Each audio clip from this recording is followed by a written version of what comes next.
Está começando agora o Crosscast, o podcast da Cruz. A teologia da cruz ao alcance de todos. A apresentação, Pastor Carlos Elias de Souza Santos. Produção, Ministério de Comunicação da Primeira Igreja Batista de Campo Grande, Rio de Janeiro.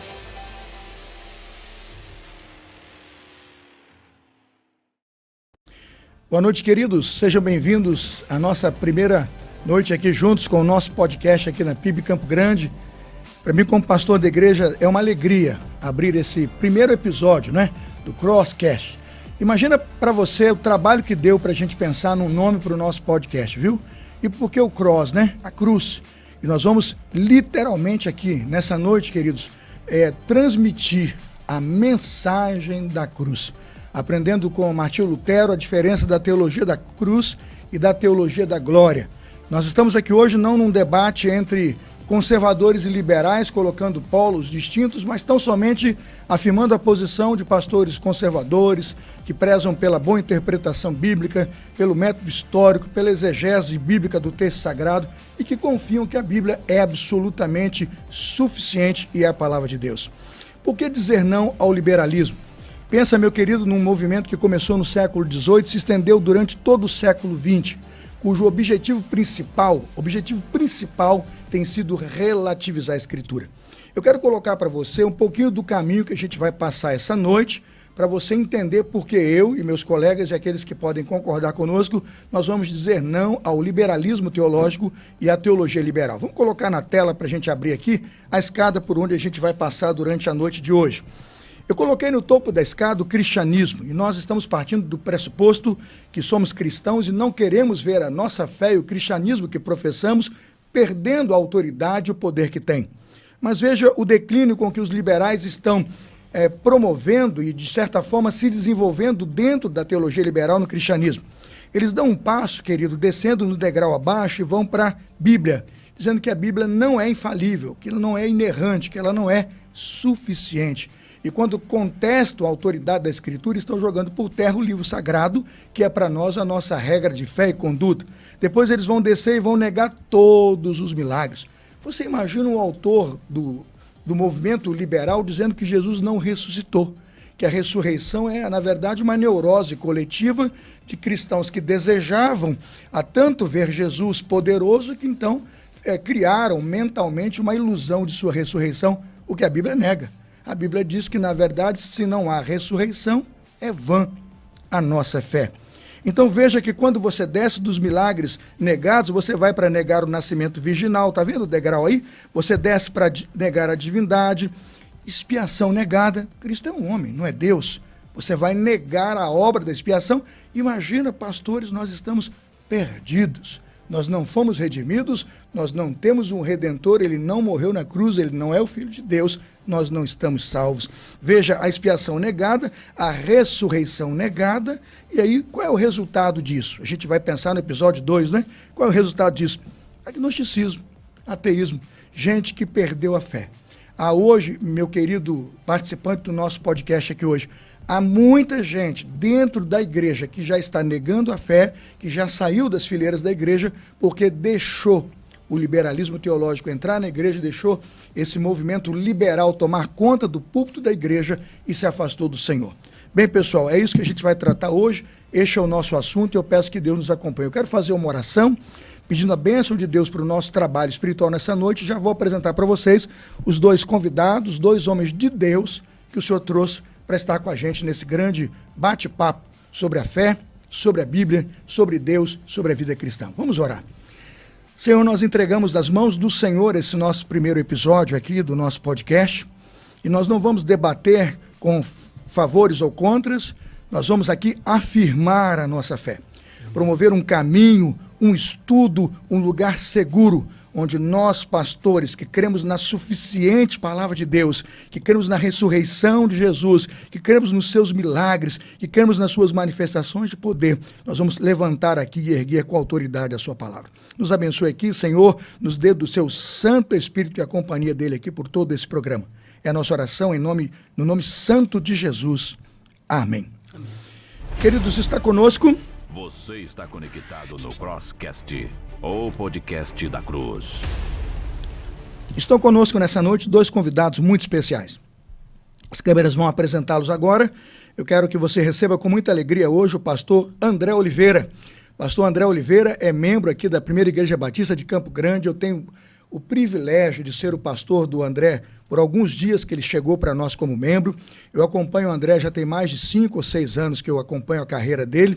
André tem mestrado concluído, é doutorando, né? Ele está orando aqui para não perder a bolsa de estudos, porque ele vai proferir aqui um evangelho, às vezes, muito diferente do que nas salas de aula se discute. Mas, André, o senhor é contigo. O senhor vai te abençoar, tá bom? André é querido nosso e ele vai ser um dos nossos debatedores aqui hoje. Ele vai estar conosco nessa grande caminhada. Que Deus abençoe. Seja bem-vindo ao nosso primeiro episódio Diga Não, não é? Diga Não à Teologia Liberal. Amém. Segundo convidado de hoje é o pastor Vinícius Lopes, né? Jovem pastor, muito jovem, mas muito preparado. Pastor Vinícius Lopes é pastor da Igreja Batista Nova Betel, aqui em Campo Grande, né? Em Bangu, né? Pertinho aqui do nosso bairro. Eu preguei, inclusive, na igreja do pastor agora recentemente. Ele me acolheu de uma forma magnífica. Me senti na casa de Deus, pastor, ali. Amém. Pastor é mestrando em teologia, estudante, não é, de teologia já profundo, um cristão nitidamente conservador, que prega valores bíblicos e que vai conosco aqui, pastor Vinícius Lopes, também procurar aqui preservar a boa doutrina da palavra do Senhor. É com certeza com esses dois convidados que nós estamos abrindo nessa noite o nosso primeiro bloco do nosso debate. Diga não ao liberalismo, diga não a esse movimento de liberdade teológica no Brasil, nos seminários, né, e nas igrejas. Vamos abrir então o primeiro bloco dessa noite. Primeira pergunta que recebemos aqui dos internautas que nos escreveram com antecedência vai para o pastor Vinícius Lopes, né? A pergunta é, pastor, o perigo da teologia liberal. Esse negócio é perigoso ou não é perigoso? É muito perigoso. Boa noite, pastor Carlos Elias. Obrigado pelo convite. Ao pastor André, é bom estar aqui do seu lado também. Meu pai, pastor Francisco Pena, diz que pato novo não dá mergulho fundo. Então, eu vou tentar não atrapalhar vocês e cooperar naquilo que for possível. Eu quero começar esse comentário falando que liberalismo não é cristianismo. A gente começa assim. São coisas distintas. E é importante conceituar algumas questões, porque sempre que você vai pontuar, isso é liberalismo, isso é teologia liberal, a defesa é sempre que não é bem assim, que você que não entende o que é teologia liberal. Então eu quero deixar uma ressalva aqui, deixando claro que entendemos que, enquanto movimento, a teologia liberal ela já até findou ali na Primeira e Segunda Guerra Mundial, mas deixam ovos e desdobramentos da teologia liberal. Quando a gente fala de liberalismo e teologia liberal, estamos nos referindo a esses desdobramentos que ali são apresentados até hoje. Então, já partindo para a resposta, é diferente dizer a igreja precisa responder às dinâmicas do seu tempo. É uma verdade. A gente tem, por exemplo, o assunto do aborto aí. Então, a igreja agarrada com a teologia, lida com essa demanda que a sociedade traz. A grande questão é que isso é diferente de a igreja precisa reinterpretar as escrituras para responder demandas sociais ou atuais. Logo, as demandas científicas, metodológicas, são demandas recentes. Se você olhar para a história da humanidade, é recente esse fenômeno. Então, é preciso compreender algumas questões.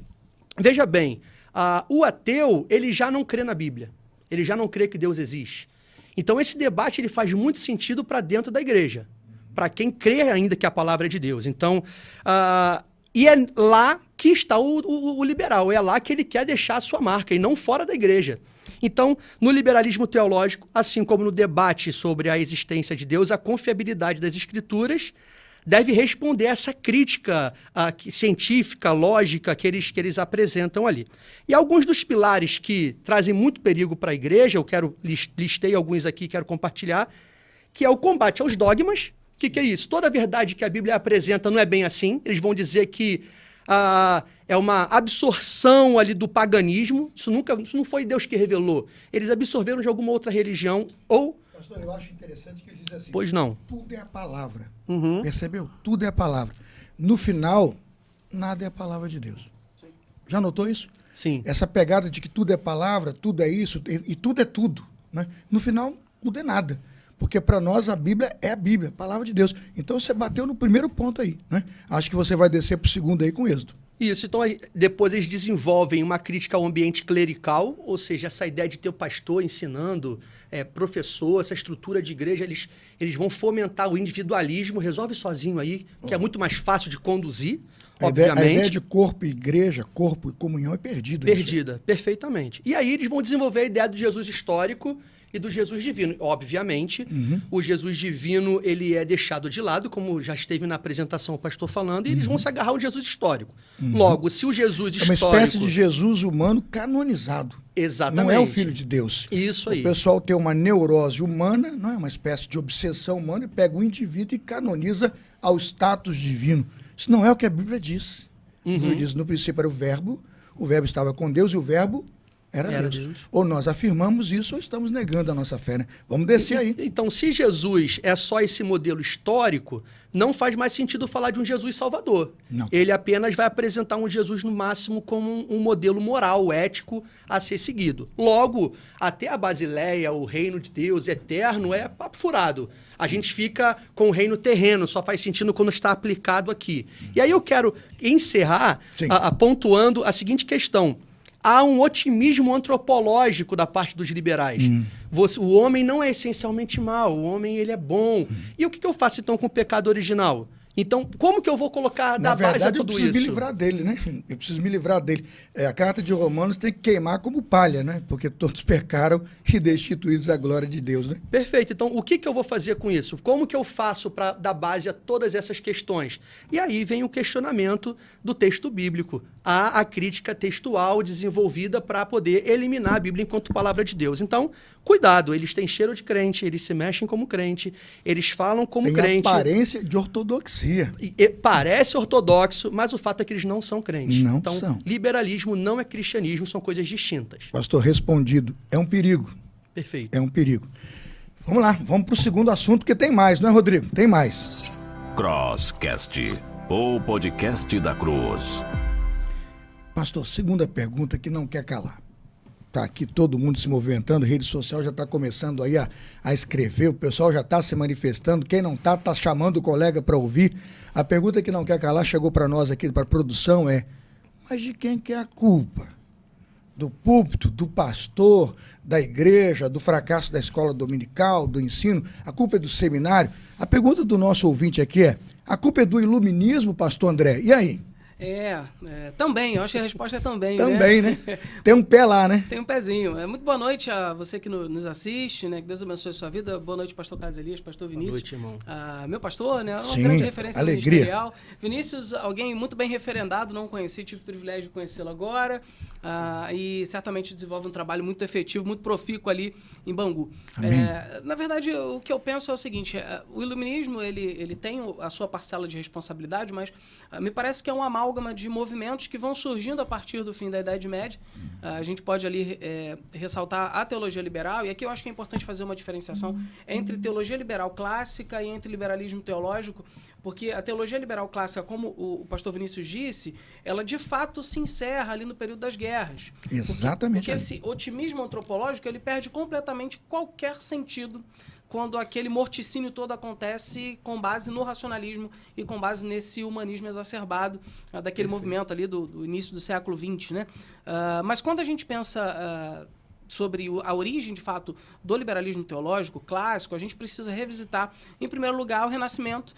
Você tem ali uma mudança de polo referencial no final da Idade Média. A gente sai da igreja como referencial de autoridade moral, de autoridade, inclusive, do ponto de vista acadêmico, e você começa uma valorização do individualismo, do naturalismo, uma valorização do hedonismo, do prazer, da experiência, do belo, que é seguido por um outro movimento aí já paralelo ao iluminismo, que é o movimento romântico. O romantismo ali, que vai construir... As linhas entrelaçadas, né? Exatamente, essa ideia de que, não, a gente precisa privilegiar a subjetividade do ser humano, as emoções do ser humano. Isso é visto até na literatura, inclusive... alguns literatas brasileiros. Interessante que vai mergulhar no antropocentrismo sem fim. Exatamente, O homem é o centro de tudo. De tudo. E Deus vai para um cantinho qualquer. E ali, a razão última de todas as coisas, inclusive do pensar teológico.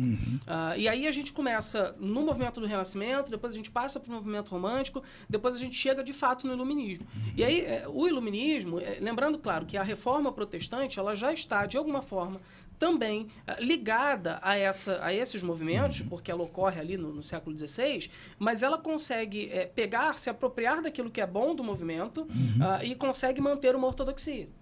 Quando a gente chega no final ali do século XVIII para o século XIX, a gente começa a ter um grande crescimento do racionalismo e do iluminismo que coloca meio que os teólogos e aqueles que queriam praticar a erudição teológica contra a parede. Porque, olha, vocês precisam submeter o pensamento teológico ao método científico. Então, me parece que o liberalismo teológico clássico, a teologia liberal do ponto de vista clássico, ela tenta responder esse dilema. Por um lado, eu tenho o subjetivismo, a valorização do ser humano. Por outro lado, eu tenho o racionalismo, que também é uma valorização da produção científica e mental do ser humano. E agora eu preciso dar uma resposta para essa sociedade. De certa forma, parece que essas pressões aí que vão canalizar-se ali no iluminismo vão fazer com que os teólogos tenham que dar uma resposta, ou se sintam nessa obrigação. Eles são pressionados, de alguma forma. São de fato. E aí, na Alemanha, que era um berço de reflexão acadêmica e teológica, me parece que eles têm boa intenção em dar a resposta. Só que a resposta que dão é uma resposta que acaba sendo muito pior do que a pressão que sofriam. Porque aí é a desconstrução da fé em nome de um equilíbrio com a razão. Vou usar uma palavra que está em voga, talvez uma atualização da fé para poder responder os ditames e responder a pressão daquele tempo. Que reescreveu uma nova escritura. Exatamente, né? Porque aí todos os valores que eram valores axiomáticos, todos os dogmas, eles são abandonados em função desse alinhamento com o método científico, que aí vamos ter outros desdobramentos, como o método histórico-crítico. A gente vai falar um pouco disso mais para frente. Com certeza. Mas, de forma geral, me parece que o iluminismo ele é responsável, mas ele não é apenas o único responsável. Existem outros movimentos ali que caminham nesse processo de pressionar a teologia para uma resposta. Uma soma de fatores. Exatamente. Eu falo que é uma explosão atômica, né? Um átomo vai encadeando ali. É um desencadeamento aí de questões. Olha, eu tenho razões para crer porque que são os dois pastores que estão aqui, viu? Meu pai, isso foi só os primeiros minutos aqui da nossa conversa aqui. Eu tô assim, essa aula eu levei 10 anos para ter. Que isso. Quantos livros eu tive que ler para chegar perto do que nós estamos conversando aqui. E o nosso ouvinte agora pega assim, ó. É uma característica de um bom pastor, né? Ser carinhoso, ser bondoso. Exatamente. Então vamos lá, vamos continuar, Rodrigo. Tem mais, não tem? Tem mais aí hoje. Crosscast, o podcast da Cruz. Pessoal, a gente chegou correndo aqui, a gente vai parar para tomar uma aguinha agora. Vamos então para o primeiro intervalo. E eu queria, nesse intervalo, dizer para vocês que a produção saiu pelo Brasil. A produção aqui do Crosscast saiu pelo Brasil, foi para 3 cidades e conversou com 3 seminaristas. E eles estão dizendo o que é que eles pensam do seminário e também da teologia que o seminário está nesse momento praticando. Vamos ver então os 3 seminaristas, vamos ter um intervalo para a gente tomar água e vamos ver como é que está a teologia em 3 seminários de 3 cidades no Brasil. Intervalo, pessoal. O Crosscast volta já. Fique ligado.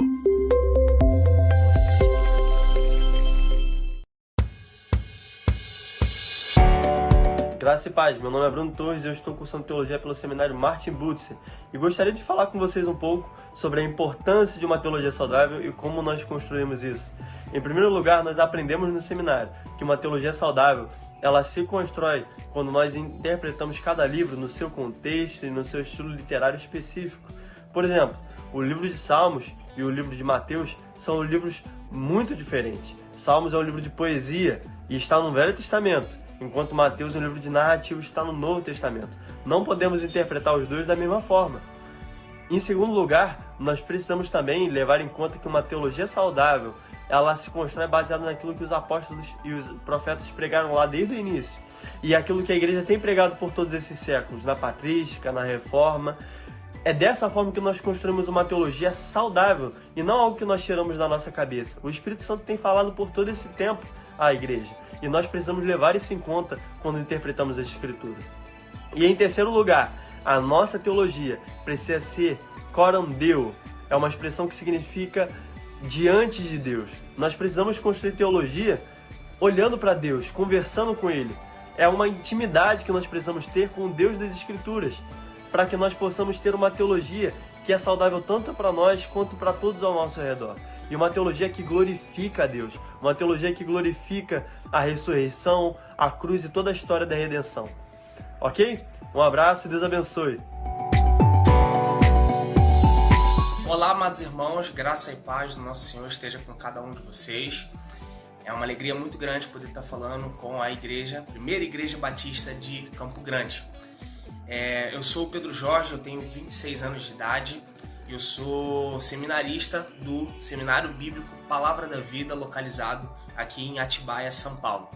E o que eu posso dizer sobre a instituição do Palavra da Vida é que ele tem um comprometimento muito forte com uma exegese fiel. E também nós acreditamos na suficiência, na clareza e na autoridade das Escrituras. Nós cremos que a Bíblia, ela não contém a palavra de Deus, ela é a palavra de Deus em linguagem humana. É aquilo que ao longo da história Deus ele quis comunicar ao seu povo, se dando a revelar aos seres humanos. O Seminário Teológico Batista do Sul do Brasil é um seminário confessional e pertence à Convenção Batista Brasileira. Existe para formar líderes vocacionados para o ministério cristão, para atender as igrejas, para formar líderes para os ministérios das igrejas. É um seminário que tem a palavra de Deus, a Bíblia Sagrada, como a sua autoridade. A nossa teologia é uma teologia fundamentada na palavra, a Bíblia, na palavra de Deus. Meu nome é Lucas Rangel, eu sou pastor auxiliar da Primeira Igreja Batista de Campo Grande e coordenador do curso de Teologia EAD do Seminário do Sul. Eu quero convidar você a ser um dos nossos alunos. Aqui não tem teologia liberal, aqui nós somos conservadores, nós acreditamos na suficiência da Escritura. Vem estudar com a gente, inclusive você pode estudar também do Polo Campo Grande. Sim, nós temos um polo na PIB de Campo Grande e você pode fazer o nosso curso de bacharel em teologia na modalidade EAD, tendo como polo a Primeira Igreja Batista de Campo Grande. Olá, eu sou o Pedro Barros, aluno do Seminário Teológico Batista do Sul do Brasil, no 4º período, e aqui no Seminário do Sul não tem teologia liberal.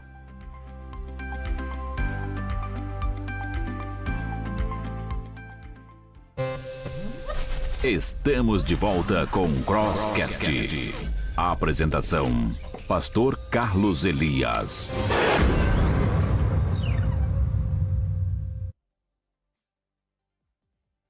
Tomou nossa água.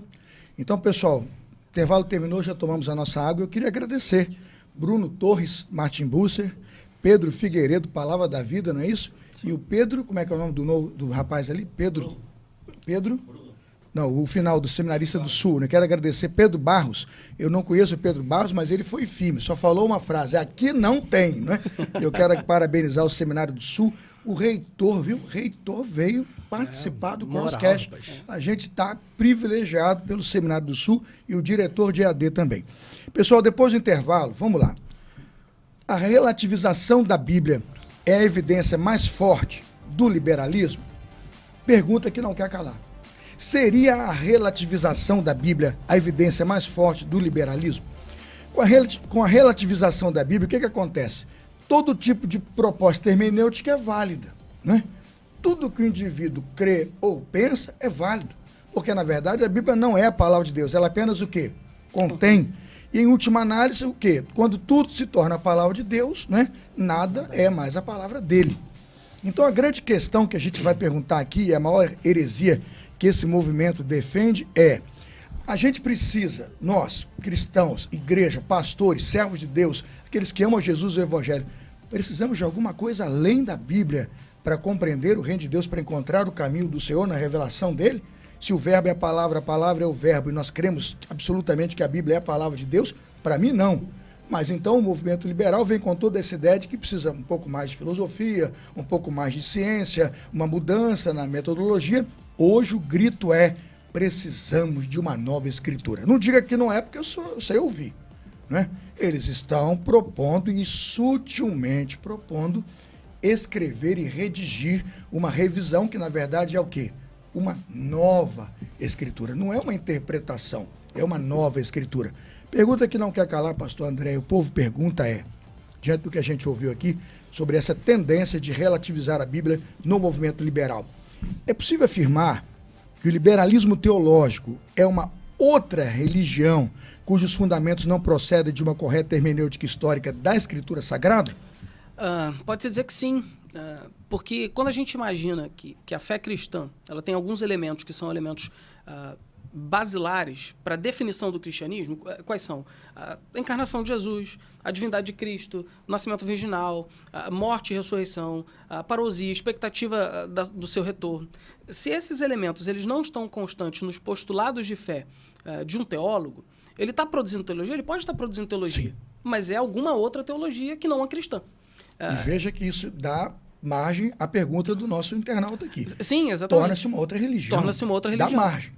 E aí, quando a gente imagina nesse contexto, né, como eu disse na minha primeira intervenção, eu acredito que é importante fazer a diferenciação entre o movimento da teologia liberal histórico, sim, que nós caminhamos nesse sentido, e agora fazer essa questão da avaliação do liberalismo teológico odierno, né, contemporâneo. Então, quando a gente pensa no método, o que faz com que o liberalismo teológico constitua pressupostos que vão, na perspectiva dele, ser pressupostos científicos, é a implementação de um método. E qual o método? O método histórico crítico. Particularmente, o método ele não é problema. Método nenhum é problema. O problema é como eu interpreto e como eu vejo o método. Então, o método clássico da ortodoxia é o método histórico-gramatical, onde nós olhamos para o texto bíblico, avaliamos o seu contexto, avaliamos o seu gênero literário, a partir da perspectiva de que esse texto é autoritativo. Então, se eu tenho alguma dificuldade para a compreensão do texto, o problema está em mim, não no texto. Na perspectiva do método histórico crítico, e embora ele possa, em algum momento, trazer algum tipo de contribuição, mas ele parte do seguinte pressuposto. O texto bíblico é um texto, e como texto precisa ser dissecado, avaliado e avalizado pelo intérprete. Então, eu pego a Bíblia e coloco a Bíblia em paridade com a Ilíada, eu coloco a Bíblia em paridade com qualquer outro documento antigo. Os textos filosóficos. Com os textos filosóficos, eu coloco a Bíblia em paridade com algum documento apócrifo ou documento pseudepígrafo e faço a mesma avaliação que eu faria com qualquer outro documento. E qual é o grande problema, ou a grande dificuldade disso? É que quando eu faço essa construção, a Bíblia está sujeita ao intérprete. E esse é o grande problema. Porque quando eu avalio um texto como a Bíblia e eu a coloco sob sujeição a partir de uma perspectiva, de uma pretensa roupagem de um método científico, a minha vontade e o meu interesse, isso vai produzir o que eu exatamente quiser. Interessante você está dizendo o seguinte, a Bíblia vai servir ao método. Sim, exatamente. Ela vai ser escrava do método. E não o método, uma fiel ferramenta para encontrar pra ali... extração do texto. Exatamente. Perfeitamente. O que é um abuso. Esse é o caminho. E o sujeito chama isso de método. Falei, se nós temos a Escritura e ela é para nós a palavra, e aí quero defender a nossa forma de fazer ciência, eu vou encontrar na Escritura a minha autoridade dela pelo método que eu proponho, expor às pessoas a verdade nela encontrada. Sim. E não o contrário. Porque o meu método respeita o dogma. O meu método respeita o postulado de fé. E aí, um exemplo disso que o senhor comenta Sim. é o seguinte. No próprio movimento, nos movimentos totalitários do início do século XX, inclusive Sim. o nazismo, há uma base teológica para o regime nazista. E essa base teológica é construída em função da teologia liberal. Na verdade, que todo desvirtuamento religioso é base para todo tipo de loucura. Sim, exatamente. Né? Todo tipo de radicalismo religioso leva a algum tipo de loucura. Né? Sim, a gente pode perceber isso, por exemplo, do processo de desjudaizamento de Jesus, que já é uma questão antissemítica que está ali presente naquela percepção que é fruto de uma teologia liberal. Sim. Então, quando a gente olha o método e considera o método como superior ao próprio texto bíblico, a minha fé, entre aspas, Sim. está subordinada ao método. Sim. E ela não está subordinada ao escrutínio da Escritura. E por isso ela se consolida de fato como uma nova religião. Porque é uma religião pautada no homem e na perspectiva que o homem tem sobre um texto. Então, o Jesus não é mais o Jesus divino, é o Jesus histórico. O Jesus, ele não é mais o Filho de Deus encarnado, mas ele é um profeta, ele é alguém que traz uma missão, ele é alguém que traz um padrão de obediência. A ressurreição, ela não é mais uma ressurreição real, ela não é mais uma ressurreição corpórea, mas Jesus ressuscitou no coração dos discípulos. discípulos. Isso. Porque a ideia permaneceu. Então Jesus está vivo, mas ele está vivo metaforicamente. E aí a gente vai construindo uma teologia que, na verdade, de tel tem muito pouco. É uma teologia, não uma antropologia teológica, mas é uma teologia antropológica. Antropológica. Essa é a definição. Faço a divinização do homem, né? Perfeito. Olha, pessoal, tá aí justificado por que nós convidamos essa gente, né? Olha o padrão do nosso podcast aqui hoje, né? A cruz está sendo exaltada, estamos transmitindo a mensagem da cruz, o Evangelho de Jesus tem sido levantado com coroa e glória aqui. Amém, meu irmão? Amém. Obrigado, pastor, por você estar com a gente. Pastor André, né? Está fazendo doutorado em teologia, um homem de Deus. Eu diria que é um santo homem de Deus entre nós, pregando a palavra de Deus. Pastor Vinícius, a sua tarefa é quase impossível. O internauta que pegou aqui a pergunta para você, ele quer te prejudicar, viu? Tô brincando. Olha a pergunta, pastor, que ele está colocando. Sobre o liberalismo teológico, a pergunta é, ele está fundamentado num método racional e científico? A pergunta é, está? Não está? Esse método, então, tem valor? Porque, então, se tem, todo mundo cientista aí pode-se dizer que está praticando uma boa religião com a ciência. Pergunta, o liberalismo teológico está fundamentado no método racional e científico? A minha resposta vai ser direta. Está, mas eu queria desenvolver. Em que sentido? Para nós, crentes em Jesus, a Bíblia é a palavra, como foi falado pelo seminarista aqui, né? A palavra de Deus em linguagem humana. Nós cremos assim. E quem chancela a validade sobre aquela escritura como sendo a palavra de Deus não é o método científico, não é a racionalidade nem a lógica. É a própria escritura. Por que eu estou dizendo isso? O divino se revela. Sim. E a revelação é a escritura. E se eu quero acessar as informações desse divino, o caminho que eu tenho é a escritura. É a maneira pela qual Deus fala com o homem. Hoje não tem outra. Perfeito. Então, se eu desejo chancelar se essa escritura é ou não é a palavra de Deus, eu preciso ser, no mínimo, maior do que o próprio Deus. Porque esse foi o método que ele usou para se revelar. Essa galera do liberalismo hoje, eu tenho assim, olha, os caras eles acham que são maior do que o Espírito Santo. O Espírito Santo nos dá a escritura, inspira homens, revela e diz que foi dele e que não é de palavra humana.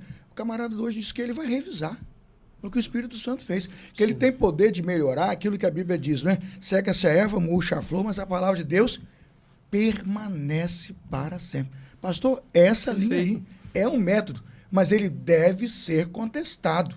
Ele pode ser questionado. Vamos avançar aí. Então, se ele precisa ser superior às escrituras e o método, vamos usar assim, o método científico, ele propõe que a escritura não é aquilo, desconstrói todas as coisas, eu afirmo aqui, em alto bom som, que verdadeiramente o método crítico não é maior do que o próprio Deus e a sua palavra. Não é mesmo. Nós devemos manter essas questões. Agora, tem muito seminarista assistindo, eu creio nisso. Eu também. Quando você vai para o concílio pastoral, a pergunta que faz, a Bíblia é a palavra de Deus? É inspirada? O texto que mais se utiliza está, e eu me permita ler aqui em 2 Timóteo 3,16, que vai dizer que toda a escritura é inspirada por Deus.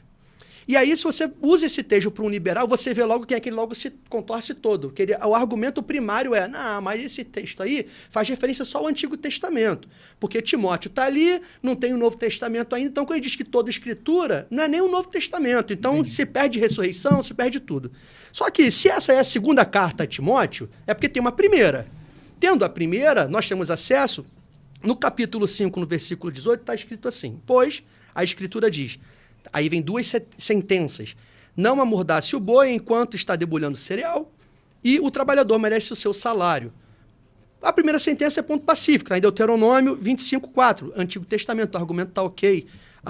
Agora, quando você vai para o trabalhador merece o seu salário, da onde que ele tira isso? Paulo tira isso da onde?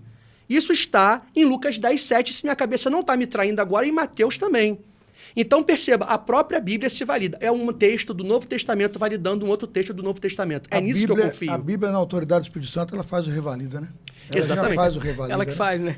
É o MEC dela mesma. Ela mesma. Ela é o MEC dela mesma. Ela faz e refaz a avaliação e ela atesta. E ela não só atesta que ela é verdade porque ela faz um revalida. A história prova.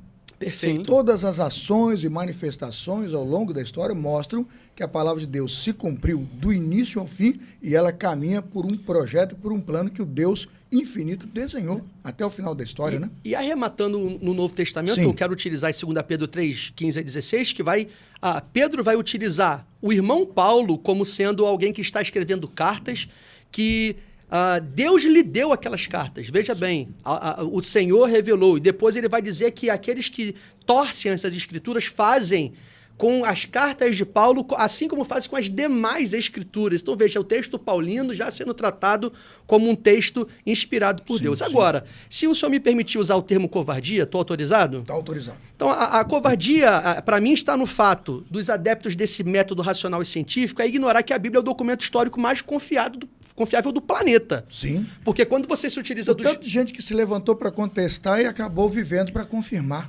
né? Que foi buscar, escavar, fazer e foi lá dizer isso aqui tem que ser... Há inúmeros depoimentos sobre isso, a história confirma. Por isso que eu digo que, como religioso e praticante da fé cristã, eu vejo que nós temos todas as bases científicas para afirmar o que estamos afirmando aqui. Sim. E simplesmente porque o camarada tem uma ideia de contestar, ele se levanta, porque ele tem a ideia, para contradizer e cria um método para provar o que ele está dizendo. Mas não se sustenta nem no método, não pastor. Se sustenta. Por quê? Eles vão levantar, que quando você vai ver a Ilíada, que já foi citado aqui, como que eu vou validar esse documento? Você vê o ano do texto, quando que foi o texto original, a datação da cópia mais antiga. Quantas cópias tem manuscritos aí? Me fala.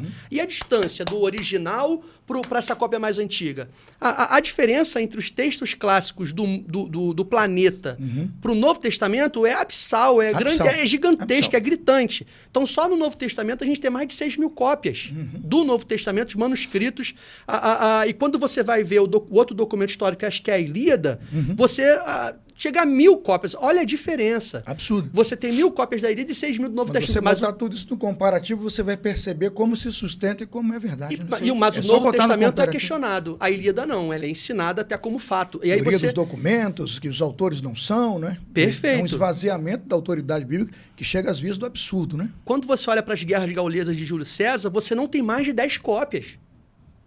São 6.000 do Novo Testamento. E se você pega os textos de Aristóteles, Platão, esses textos gregos assim antigos, ele tem a distância do texto original ou da fonte ali ao primeiro manuscrito, é para lá de 1.200 anos do primeiro texto encontrado. Então, o que eu estou querendo dizer, irmãos?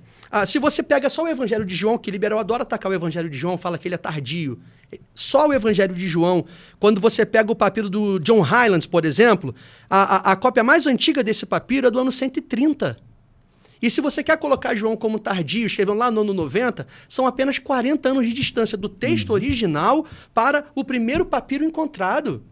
Então, o método científico diz que a Bíblia é o documento histórico mais confiável. E esquece Bíblia, ok? Vamos pegar só os documentos periféricos, aí eu estou citando a patrística, que comenta sobre a Bíblia. Eu consigo remontar a Bíblia, o conteúdo todinho, só com os comentários da patrística. Isso não é normal. Não tem um outro documento que você remonta ele inteiro apenas pelos comentários. As pessoas foram o documento, transcreveram o documento, e quando você lê nos camaradas, você consegue fazer uma transcrição literal.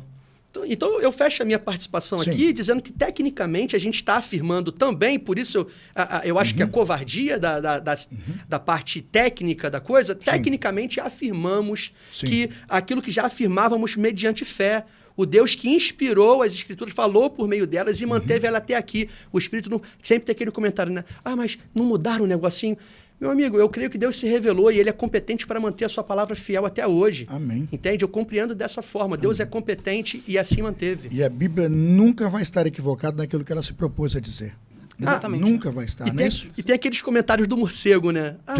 Fala que morcego é ave. Pelo amor de Deus, isso é facilmente explicável pela revelação acomodada ou orgânica, cada um chama de um jeito. É simples, respeitava-se o conhecimento da pessoa que estava ali. Né? Hoje o trabalho científico do movimento liberal, para mim, é desastroso.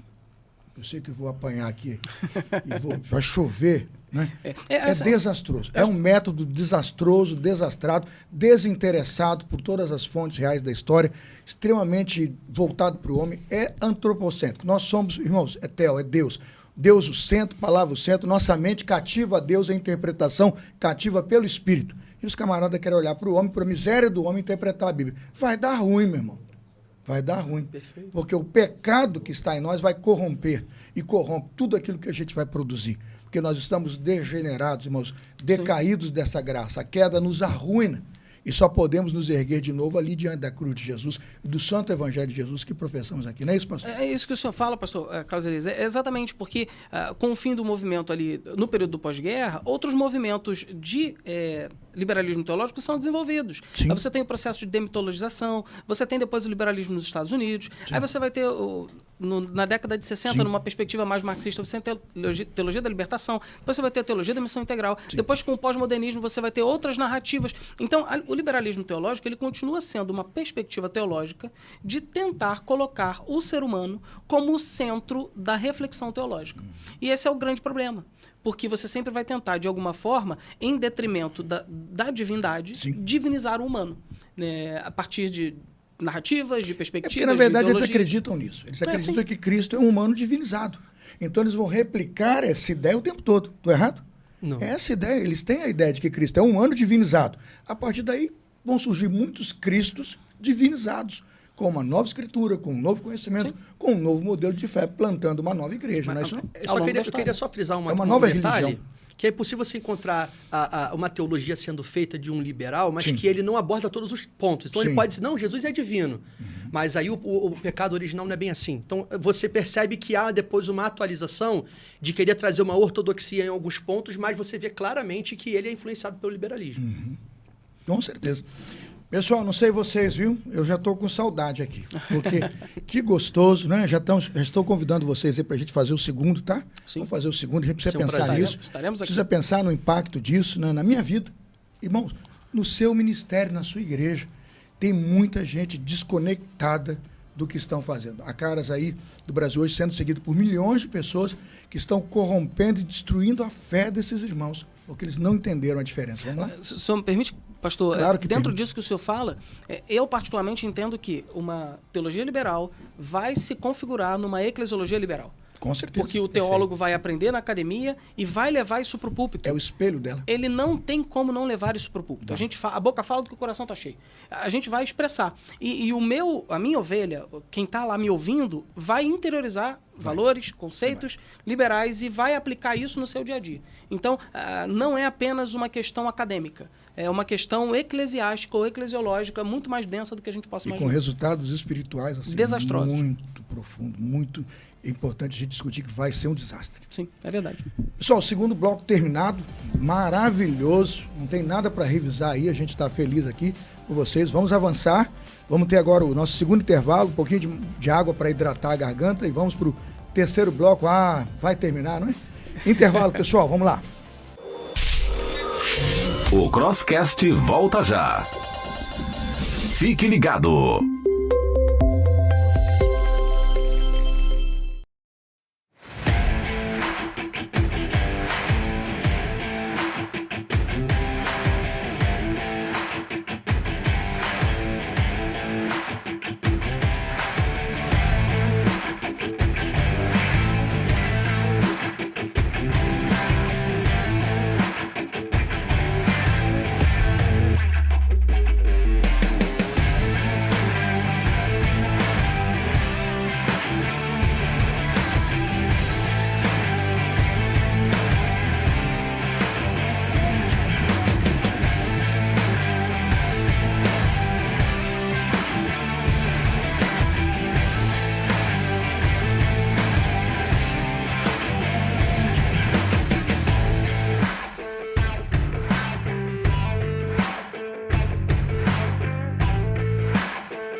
Pessoal, voltamos, viu? Que bom, não é? Que bom. A gente vai para o último bloco e vamos estar celebrando aqui as conclusões do nosso debate de hoje. Eu espero que você tenha gostado dessa primeira rodada aí nos 2 primeiros blocos. E vamos agora para a pergunta final. São 2 perguntas para a gente finalizar. E eu creio que aqui a gente apresenta as nossas conclusões, não é? Do que a gente pôde dizer aqui, do que é para dizer não, né? Dizer não à teologia liberal e ter cuidado com o liberalismo teológico. Pastores, a diferença da teologia evangélica histórica e da teologia histórico-crítica, ela pode ser percebida, a gente tem como traçar isso em detalhes, assim, pormenores, para o povo conseguir, assim, pensar no antídoto, quando se vê diante de uma coisa e outra? A pergunta é essa, porque na teologia histórico-crítica, o conceito de teologia é usado, na verdade, não univocamente, mas o quê? Equivocadamente, na minha percepção, e nela a palavra teologia tem, na minha percepção, um sentido absolutamente diferente do que nós usamos aqui. Então, veja, nessas diferentes interpretações, qual é a diferença? O camarada que lê Barth, Bultmann, Moltmann, e o camarada que lê, por exemplo, pastor Spener, Wesley, Moody, Spurgeon. Esse pessoal é cidadão de segunda categoria? Esse povo aqui não é cientista? Né? Não tem um método correto, claro, de mente cativa e de boa interpretação científica da Bíblia? Quer dizer, a gente joga lá para cima, Barth, Bultmann, Moltmann, né? Porque os caras... Sabe por quê? O cara tem um contraponto. É interessante, você pode perceber, na teologia de Barth, Bultmann, de Moltmann, os caras vão lá, olham um contraponto, questionam a escritura, e aí porque questiona, então esse cara é cientista. Agora você pega lá os nossos fiéis, Spener, Wesley, Moody, que reverenciam, né? Que respeitam, que honram, que apresentam a Bíblia com devoção, com santidade, com uma interpretação histórica, como o colega disse aqui, linda, respaldada em milhares de literaturas. Aí essa gente não é cientista. Aí o pastor conservador que lê essas obras se sente pequeno, porque ele não é cientista da religião. E aí, pastor, como é que sai dessa? É uma pressão para o meu colega de ministério, para seminários, porque tem que ser do time de lá. Porque o time de lá encontrou defeito, viu o problema, faz contestação, mas o time que reverencia e segue, não. Esse pessoal é beato. É beato, porque ele encontra na Bíblia perfeição, suficiência, retidão, né? E faz isso com o livre exame. Pastor André, como é que a gente sai dessa? Eu acho que eu vou tentar abordar aqui em menos de 3 minutos 3 pontos. Vamos gastar 5. O primeiro é a seguinte perspectiva. Acho que a gente não está aqui criticando em absoluto essas obras. Pelo contrário. Eu não vim aqui para criticar. Acho que a gente está aqui analisando. Exatamente. Mas a grande questão é, e as outras? Né? Sim, vamos esse cooperar com elas e vamos entender que o método é seguro? Entender que porque elas o grupo contribuem. não faz isso. Não faz, esse é o ponto. Nós não fazemos isso. Quando a gente fala, por exemplo, de um teólogo como Barth, de um teólogo como Moltmann, eles têm as suas contribuições, e eu acho que para a academia é importante estudá-los, compreendê-los, inclusive... Eu sou professor de teologia e uso Barth direto. Exatamente. Mas eu sei exatamente como colocar e digo para as pessoas, do que for contestação e não concordo, eu vou lá e elenco por quê. Isso, esse é o ponto. Entender que é um homem produzindo algum tipo de conhecimento. Sim.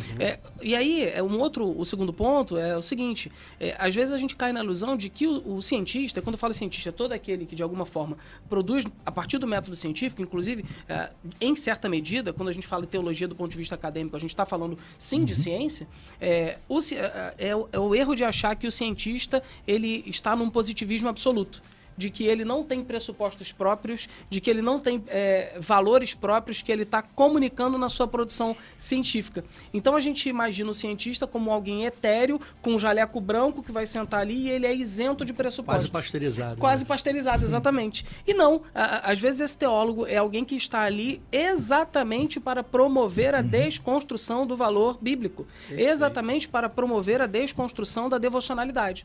E quando a gente cita esses outros autores, que são autores conservadores, e aí quando eu falo do conservadorismo, eu falo na perspectiva bíblica, né?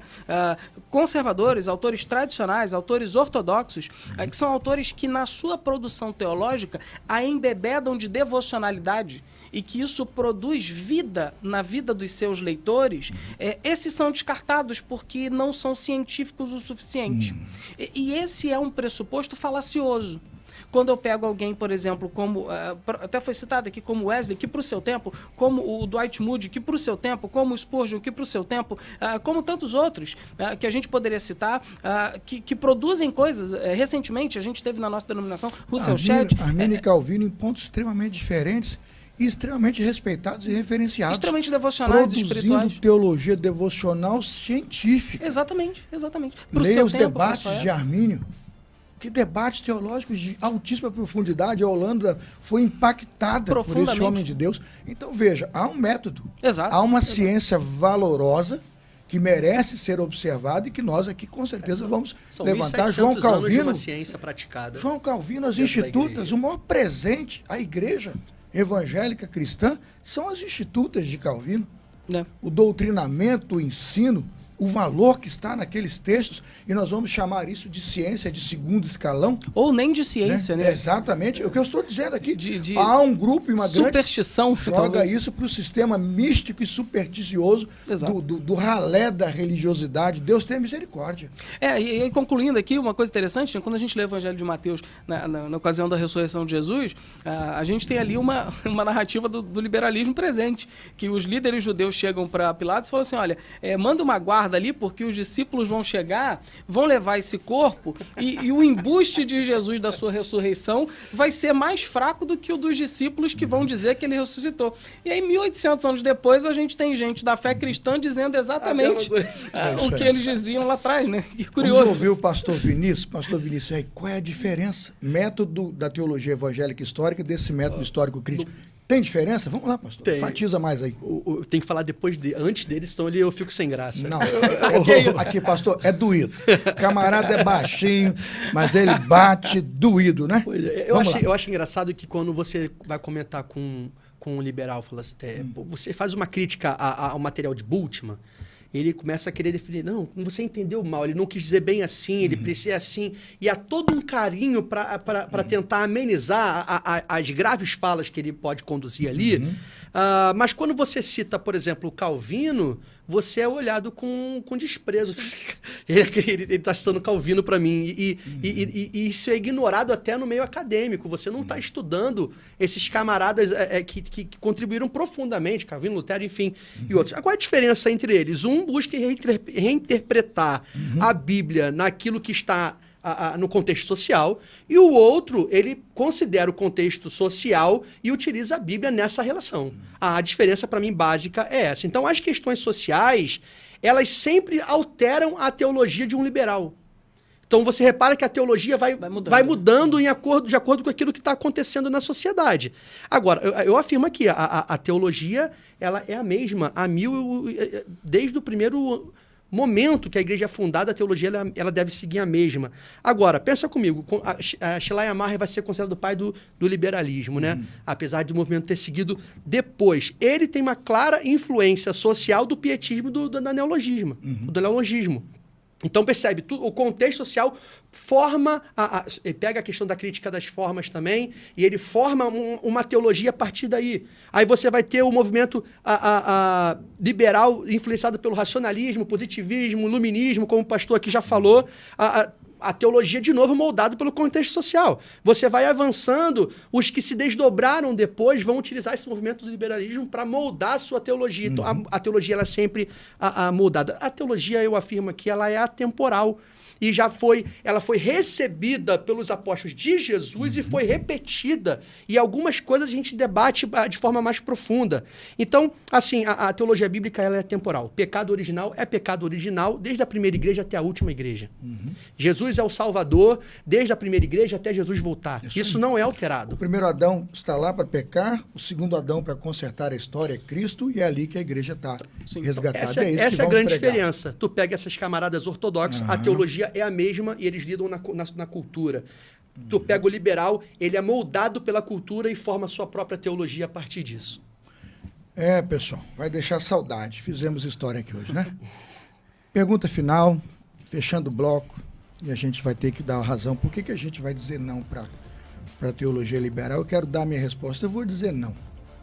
E vou dizer para o meu colega aí que está frustrado, que é criticado, que não sou cientista, pastor da Bíblia, da oração, da devoção, que lê, né, Calvino, que lê Wesley, né, que prega lá os sermões de Moody, fica empolgado, né?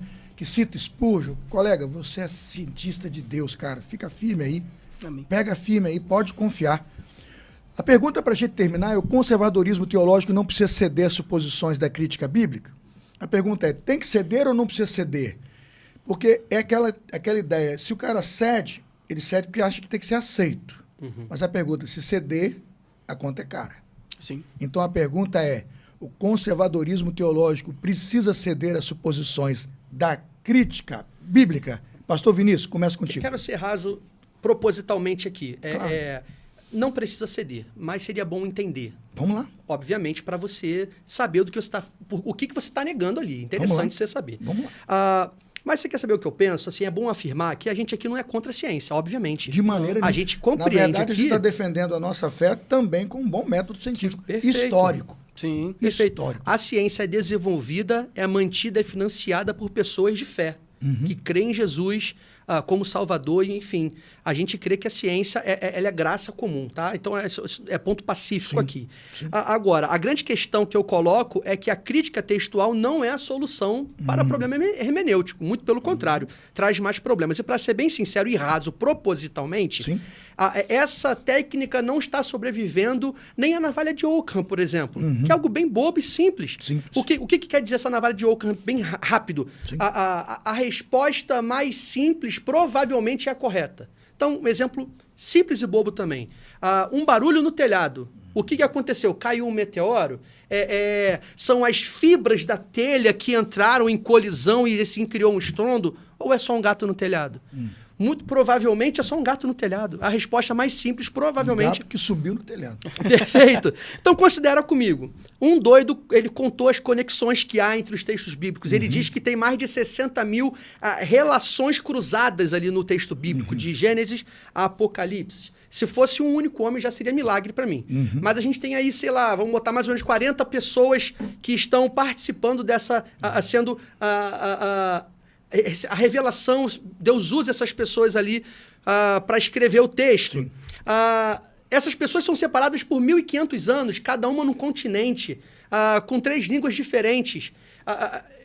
Qual é a possibilidade mais fácil de entender para isso poder acontecer? E detalhe... No meu método tem um Deus controlando isso. Perfeito. No método da ciência tem que arrumar um discurso fake para dizer que isso é uma Se eu montagem. utilizar a navalha de Ockham, eu vou seguir por aí. Eu vou seguir. Porque eu vou pensar assim, todo livro conta a mesma história. Gente que não se conheceu com muitos anos, gente distinta, de língua diferente, cultura diferente, contam a mesma história, vai para o mesmo lugar. Qual é a resposta mais fácil? É o acaso?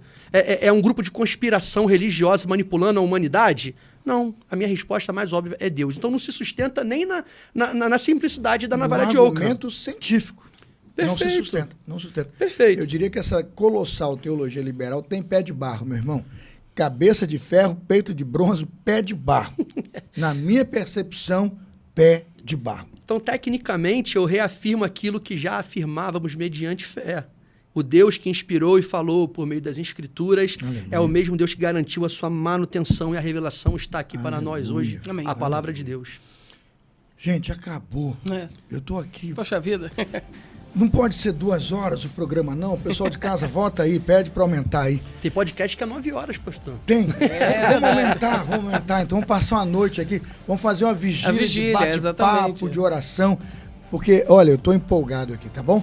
Pessoal, a gente tem que encerrar. Eu vou dar para o pastor André aqui um minuto aí, pastor, para o senhor agradecer, falar suas impressões, se despedir do pessoal, tem o pessoal curtindo aqui, elogiando o trabalho do senhor aqui. Vou dar ao pastor Vinícius também, depois a gente vai fechar, porque a gente tem que terminar.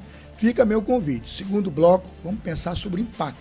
Se vocês toparem, segundo episódio, o impacto dessa teologia liberal no ministério pastoral, nas igrejas e na vida das pessoas comuns. Isso tem um impacto. A gente podia conversar sobre isso no episódio 2. Vamos lá, pastor, suas palavras finais. Por mim já tá topado, então vamos lá. Já tá aceito. Cadê o contrato, né? Vamos assinar agora aqui.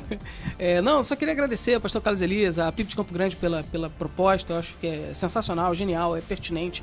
E eu quero dizer a você que nos ouve, né, que nos assiste, você que é pastor, você que é teólogo, você que produz teologia, que tenta fazer com a sua devocionalidade. Entenda, meu irmão, quando a gente fala de resistir à teologia liberal, a gente não está de maneira nenhuma incentivando você a não estudar, incentivando você a não se aperfeiçoar. Pelo contrário, a gente tá dizendo aqui para você... Ao contrário, avançar no método que você recebeu. Exatamente. Se aprofunde ao máximo nesse método. Exatamente. Você não precisa de uma chancela de ninguém que não seja o Espírito Santo de Deus.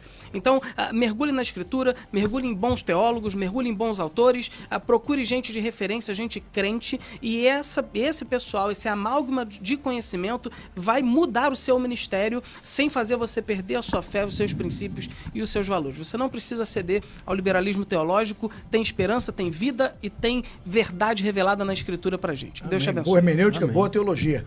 Pastor, suas considerações finais, vamos fechar. Eu agradeço a Primeira Igreja Batista em Campo Grande por ter recebido e preparado esse lugar. Nossa região precisa desse movimento. Está à sua disposição, pastor. Não dá essa ideia, não brinca comigo, não. Estúdio à disposição, ministério à disposição. Enquanto eu viver, que as nossas 400 igrejas venham para cá, sentem aqui nessa mesa, pastores, estou aberto aqui, quem quiser se oferecer para o debate, eu quero sentar e pregar o Evangelho de Jesus, Aleluia. O Santo Evangelho de Jesus na nossa comunidade, tá bom? Mas vamos lá, Agradeço, pastor Carlos Elias, pelo convite, me sinto lisonjeado de fato, quando eu digo que me sinto um pato novo e não quero dar mergulho fundo, é verdadeiro, Tá legal. Me sinto constrangido por essa oportunidade. E aí, fica aqui um beijo para a Igreja Batista Nova Betel, que me atura lá com muito carinho. O pessoal está aqui acompanhando, curtindo, né? Que bom. Legal, espero que eles deixem uma palavra. O pessoal de lembrando de São João de Meriti. Lembrando da passagem, falei, tem gente antiga aqui, né? Que bacana. Pessoal, para terminar, né, a gente vai só deixar 2 obras aqui para você. A câmera vai pegar aqui. Primeiro, deixar aqui o Dr. Macken, não é? Quando você vê o J. Macken, eu queria deixar Cristianismo e Liberalismo. Pessoal, pega aqui, dá um zoom para mim aqui, ó, por favor.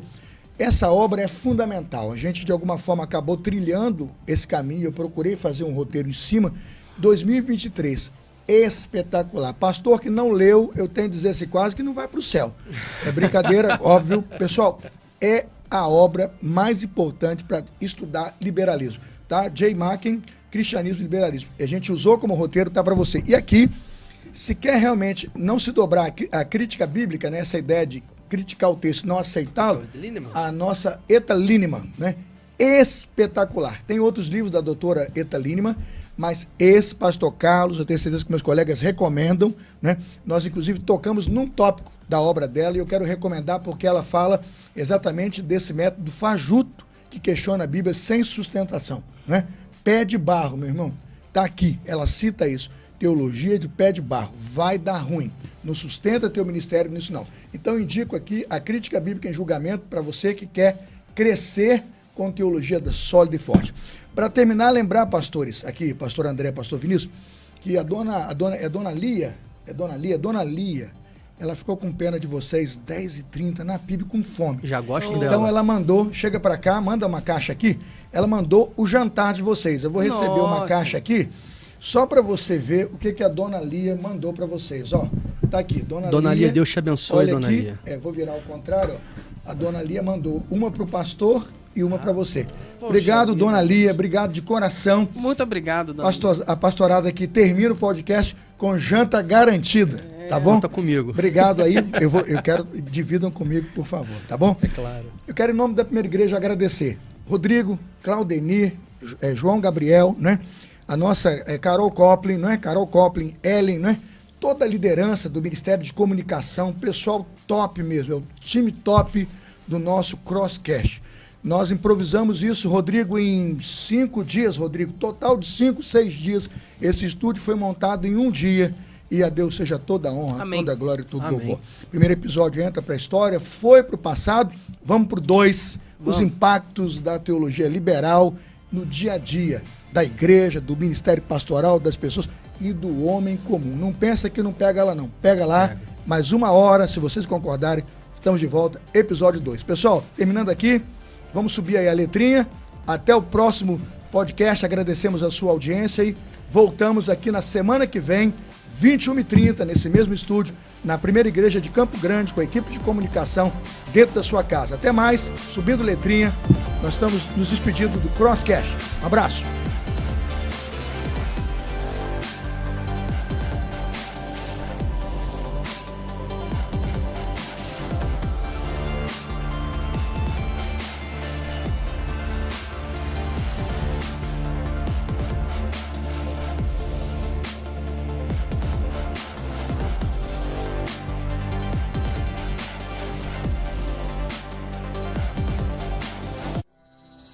Crosscast, o podcast da Cruz.